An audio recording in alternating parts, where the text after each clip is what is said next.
शाजापुर से बड़ी खबर सामने आई है। अवैध गतिविधियों और अवैध आरा मशीनों के खिलाफ आज शाजापुर में सर्व समाज और हिंदू जागरण मंच का गुस्सा सड़कों पर देखने को मिला। दरअसल शाजापुर शहर में लंबे समय से चल रही अवैध गतिविधियों और अवैध आरा मशीनों को लेकर सर्व समाज एवं हिंदू जागरण मंच ने आज वन विभाग और पुलिस प्रशासन के खिलाफ मोर्चा खोल दिया। प्रदर्शनकारियों ने वन मंडल के डीएफओ और पुलिस अधीक्षक के नाम ज्ञापन तैयार कर प्रशासन को अवगत करवाया। जानकारी के अनुसार डीएफओ के निर्धारित समय पर नहीं पहुंचने से प्रदर्शनकारियों में आक्रोश फैल गया। डीएफओ की ओर से यह कहा गया कि वे किसी मीटिंग में व्यस्त थी।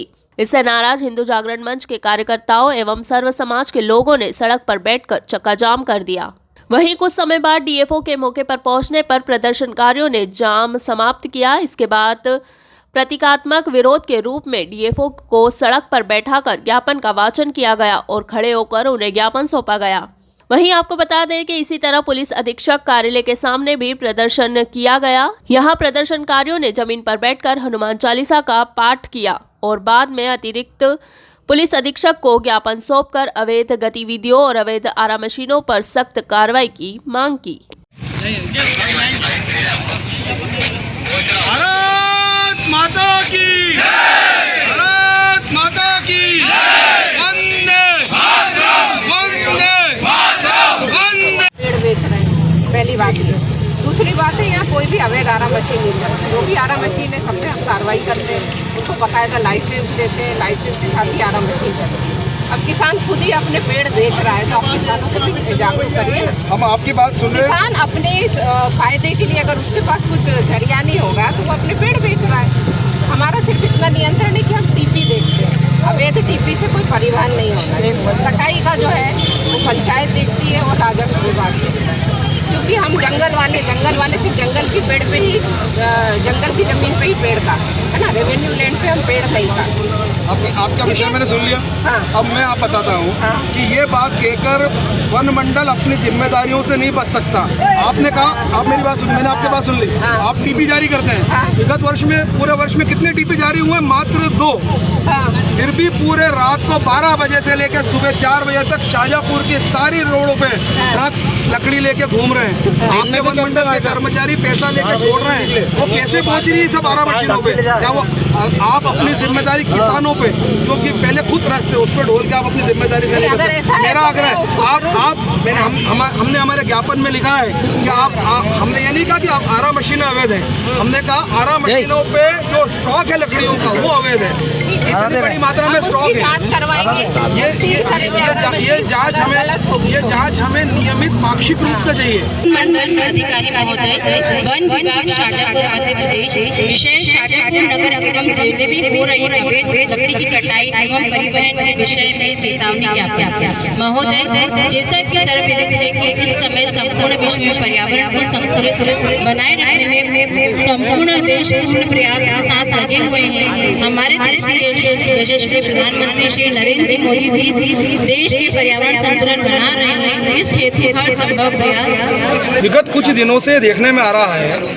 हम समाज जनों को भी इस बारे में जानकारी है और आप मीडिया के जो हमारे बंधु हैं आपको भी जानकारी है कि शाजापुर कुछ गलत, अवैधानिक, असंवैधानिक, अवैध गतिविधियों का हब बनता जा रहा है, जिसमें सबसे महत्वपूर्ण विषय यह है कि आरा मशीनों पे जो लाखों करोड़ों की अवैध रूप से लकड़ियां कट के आ रही हैं, इसके ऊपर प्रशासन का कोई नियंत्रण नहीं है। रात को 12 बजे से 4 बजे तक अवैध ट्रैक्टर अपनी पूर्ण क्षमता के साथ अवैध लकड़ी की आरा मशीनों में पहुंचाते हैं। टीपी जिसे ट्रांजिशन परमिट कहते हैं, वर्ष भर में केवल 2 जारी हुए हैं। उसके पश्चात भी तकरीबन 1500 से 2000 ट्रालियां पर महीने आ रही हैं। निश्चित तौर पे बिना प्रशासन की मिली भगत के ये संभव नहीं है। शाजापुर का पर्यावरण प्रेमी समाज, हिंदू जागरण मंच एवं समस्त हिंदू समाज को इस पर आपत्ति है। इसके साथ साथ देखने में यह आ रहा है कि अभी शाजापुर में 15 से 20 वर्ष का युवा, सबके हाथ में स्मैक की पुड़िया मिलेगी। रात को जब कोई पुलिस में बच्चों को कोई देने जाता है तो पुलिस भी नशेड़ियों को अपने पास नहीं रखती है। हर गली, हर मोहल्ले में गांजा एमडी और स्मैक की बिक्री हो रही है खुलेआम, जहां 2-3 स्पॉट पुलिस ने भी चिन्हित करे हैं, किंतु ऐसा लगता है कि पुलिस बगला भगत की तरह आंखें बंद करके सोई है। कुंभकर्ण की नींद से जगाने के लिए हिंदू समाज को सदैव ही आंदोलन करने पड़े हैं। आज पुनः सर्व हिंदू समाज, सारा हिंदू समाज रोड पे आया और हिंदू समाज ने वन मंडल अधिकारी को या माननीय एसपी महोदय के नाम पे ज्ञापन सौंपा है। इसके साथ साथ एक बहुत महत्वपूर्ण विषय भी आपके सामने लाना चाहूँगा कि शाजापुर में अवैध रूप से जो कॉल सेंटर चलाया जा रहा था, जिसका नाम था स्वस्तिक इंटरप्राइजेस, जो मुस्लिम लड़कों द्वारा चलाया जा रहा था। हम कभी किसी भी मुस्लिम समाज की भावनाओं का हत नहीं करते हैं, हम उनके धर्म के बारे में कभी कुछ गलत विषय पे बात नहीं करते हैं, किंतु फिर भी ये देखने में आ रहा है कि बहुसंख्यक समाज के धार्मिक चिन्हों का गलत उपयोग करते हुए स्वास्तिक हिंदू समाज के अस्मिता का प्रतीक है, वहाँ से जहाँ से करोड़ों रुपए का फ्रॉड किया जा रहा था, लगभग 50 से 60 लाख प्रति माह का फ्रॉड शेयर मार्केट के नाम से 3 मुस्लिम युवक कर रहे थे, जिसमें हिंदू लड़कियों को भी उन्होंने वहाँ पे रखा हुआ था। निश्चित तौर पे वहाँ लव जिहाद जैसी घटनाओं को भी अंजाम दिया जा रहा था। मेरा नाम सोनिया मेव है, मैं मुस्लिम समाज से हूँ और समाज में जो भी अवैध गतिविधि हो रही है हिंदू मुस्लिम लड़कियों के साथ, मैं सब समाज से ऊपर उठकर कुछ करना चाहती हूँ और मैं सब अवैध गतिविधियों के खिलाफ खड़ी हूँगी। जो भी अवैधानिक गतिविधियां हैं जो हमारे संज्ञान में आती है, हम कार्रवाई भी करते हैं। विगत दिनों में सभी जगह कार्रवाई भी हुई है, नशे के विरुद्ध हमने अभियान भी चलाया था।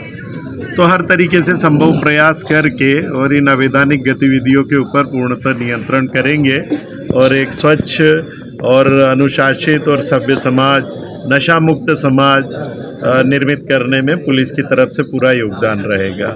हम आपको विश्वास दिलाते हैं, आपने जो भी बिंदु संज्ञान में लाए इन पे बहुत शीघ्र कार्रवाई करके आपको देंगे।